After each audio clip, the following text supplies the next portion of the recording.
obviously you need to In fact, it's used a lot on social media. These type of algorithms have been around for quite some time. I think that's what pushed it to become quite popular. Okay.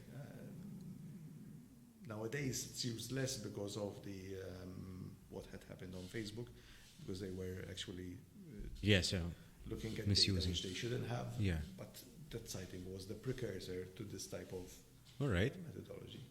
No, I mean the human element still needs to be there because the human can understand things that machines can't at this day, to date. So let's say the sentiment, the tone of voice, what perhaps underlying issues there might be. So it can come close to that, but that's why conducting interviews and focus groups is it's fun as well. So you can notice these patterns as well. We still have a role. Yes, we still have a job.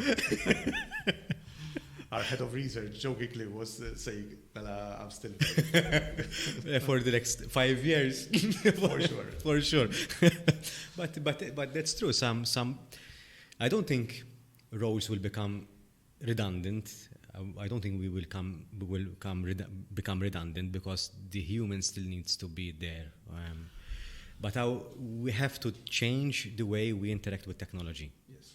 I mean, this is a common misconception. Yeah. And I know there were other podcasts on AI, so I don't want to deviate too much on the AI front. But technology has always been there to help us do something better. I mean, even if you go as rudimentary as the calculator. That's true. Today we carry a calculator wherever we go on our phones.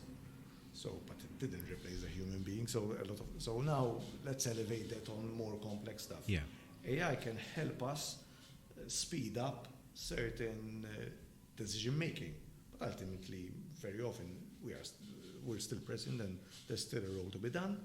But saving time, so being more focused on what we need to do, and not depending. I think the mistake that we would be doing is that we expect that AI will take our role and take at face value whatever is being produced by the program you're using. I mean, in education at the moment, there's a lot of talk about assignments being written by ChatGPT, for example.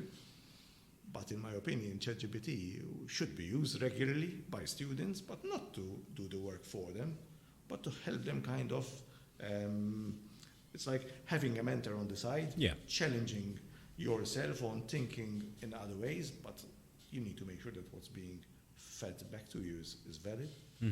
You need to use it as a tool, not as a replacement of what you should be producing, because ultimately, in our case, if it's education and they're working on assignment, the path, the journey is for them to grow and learn, not to get something off the internet. And there are many ways of how we can test it. First of all, I'm pretty sure so before ChatGPT came along, we already had tools that most schools use to make sure there's no plagiarism. I'm pretty sure we're just a few weeks, months away of making sure that we will know that it is produced with an AI. No, there is already. There is already. AI detectors, they're calling them, of course. They're not integrated yet with the tools we use to check for plagiarism yet, but I'm pretty sure I know that one of the softwares we use had a blog about it, so I assume they are working implementing on it. Yes. They need to, because that will be the market advantage for their business. Exactly. So. But also, it would be nice to revive presentations and having students present assignments, for example. That is one way of making sure that what's written in the assignment is actually at least was well read by the transfer of learning has been by the student. They understand what they've done. And it will also help most of our local students who would typically shy away from public speaking. It's changing, but it will take a long time until my first degree was in psychology, and maybe I had 2 modules from my program that involved a presentation.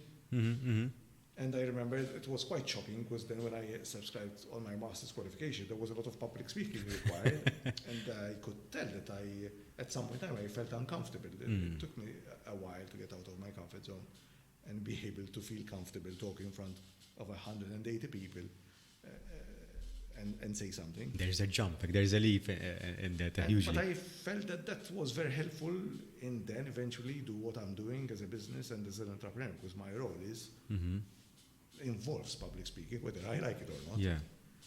So I believe that in this case, we need to be interacting with students, not just from a written assignment point of view.